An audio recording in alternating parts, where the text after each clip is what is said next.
Cześć, z tej strony Kacper Pusztuk z redakcji Polsat Games. Jesteśmy właśnie na Pixel Heaven w Warszawie, gdzie polujemy na ciekawych rozmówców ze świata gier. Przed nami wywiad z Daną Dillem, jednym z prelegentów wydarzenia i programistą z ponad 20-letnim stażem. Co sądzi na temat perspektyw młodych ludzi w game devie? Zapraszam do oglądania. Hey, how are you doing here? Doing very well. And what are you doing on Pixel Heaven?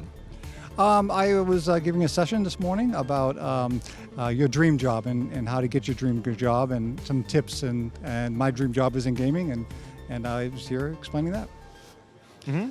And how to get that dream job in long story short? My dream job was working in the game industry, and I worked for Huuuge Games. But it was really focused on just the simple steps you can do, like updating a CV, the contacts, building a network, building a portfolio that you need in order to, find that job that you want to do. It's a progress. Being encouraged, stay positive, and understanding these things. So it's some very simple steps, but the things that we typically don't think about as we want that perfect job and that dream job. Mm-hmm. How you learn that steps, where and how your adventure with video games started? Oh, very young. As a kid, and then as I got older, I got into programming. And once I could learn how to program, I wanted to program in games. So I started programming games in different levels. I had some success, I had some failures, and in the end, I knew I wanted to work in the industry. So I worked with different TV shows and things to design games and do everything I could do. And then I just kept building my portfolio, learning how I should do my CV, who to contact, building my network of people until I was able to finally land my dream job. Programming was first or game was first? Probably games first, and then programming, and then I wanted to combine the two. So and then as I went later on, I wanted to manage game developers because it's just such an incredibly group of people who are so creative, and I wanted to be a part and help them to get the success that they wanted to get. So you were a player first, Yes. And okay, and which is one of the best games of your childhood? Best game of my childhood. Yeah. Space Invaders. Classic. Yeah, that was really classic. One of the first games that I was able to play on an Atari 2600, Mm-hmm. and then and I played it like crazy. It was a lot of fun. Later, I did sports games, and a lot of American football, American baseball, things like this. So I enjoyed that kind of stuff. Mm-hmm. And how the industry changed over years? Is it easier now or then? When I was gaming, it wasn't like it is today. It was a little, there was no the tools that we have and the information that we had. It was kind of a secret club to be a game developer. So when I learned to program, I kind of unlocked a little bit of that key of how to do it. And then I just practiced myself.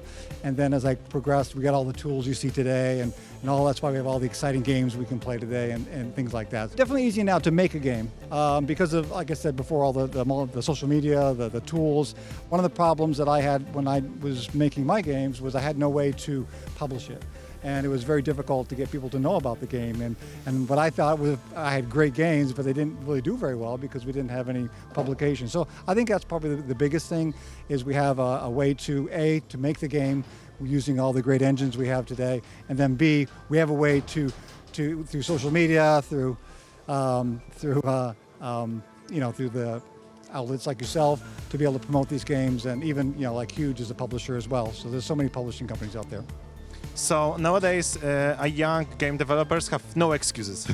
Well, of course, there's always excuses, right? So, but no, there's a lot of opportunity, and like I mentioned in my talk this morning, the key is your mental attitude towards it, and really being surrounded by people who support you, because it's a lot of hard work. Even though we have more tools today, the demand for the type of game is much greater. So, I mean, Space Invaders is one way, but now we've got 3D games, we got mobile games, we got so much, the graphics. There's so many demands that are expected from those games, so that the level is much higher. So in that way, it's much more difficult. But at least we have the tools and resources, and it's kind of a popular thing now. So it's mind and attitude over the technology. Yeah, that exactly. Because since the technology is there for everybody, but really to me the separator is your attitude and that you bring to the table in your mind.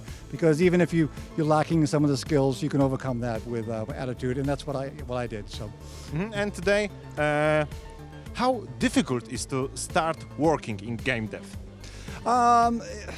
Today it's much easier because there's a lot of like Huuuge. We're recruiting a lot of people. Myself need a lot of people for my team.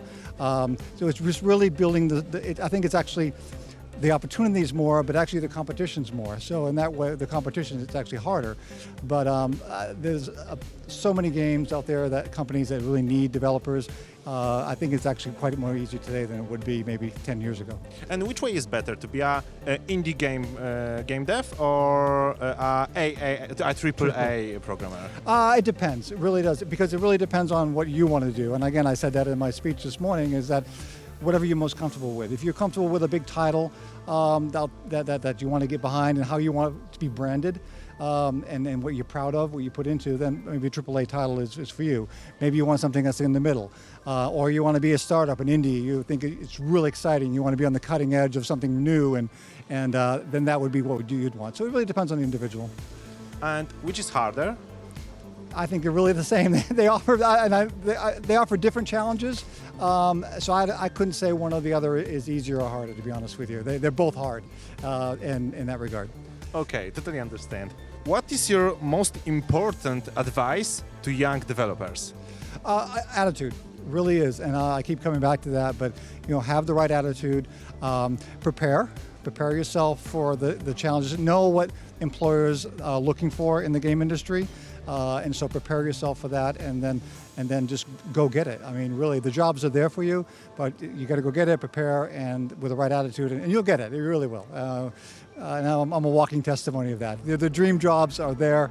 You just have to work hard to get it. Okay, because I was thinking that there is someone who wants to be a game developer, but he's shy. He's really a little gray person, and how to push him to that. Any advice for parents, for example? Yeah, of course. Parents are the key, especially with young people growing up today, and supporting them. But if you're shy, that's fine. That's great. I know a lot of my people that I know that are very shy. So, and if you're a parent out there, support your child, support your young adult. That this is really what their passion is. It'll reap benefits and make their lives much happier. That's great. You started as programmer, but what kind of education is needed to be a game dev? Only programming, or there's other ways? No, and that's really a great point to put out, because there's so many different jobs in the game industry. There's obviously programmers, there's designers, there's graphics, the ones that we know about. But there's also, we need lawyers, we need accountants, we need people in recruiting, HR, and even like voiceover acting. Even some other types of acting with the 3D things that we do today. I don't think you need a degree, for example. I know there's a lot of universities out there that do offer game development, and you certainly will gain benefits by going to getting a degree in that. There's a lot of online courses. I know if you get into game engines like Unity or Epic, they actually have programs themselves to get certified in certain areas. So if you're not at the university studying games, try to take courses and get certifications to get some kind of verification that you do have, that you know what you're doing. And then one important thing I always say is the prototype. Write games to show off. That portfolio you're building, kind of like an artist does a lot of paintings, and you can see the progress. Do that with your games, so that when like myself, who's looking for people, you can say, oh, I've done this game, I've done this game, I've done this game. But as for education-wise, you don't need the 4-year degree.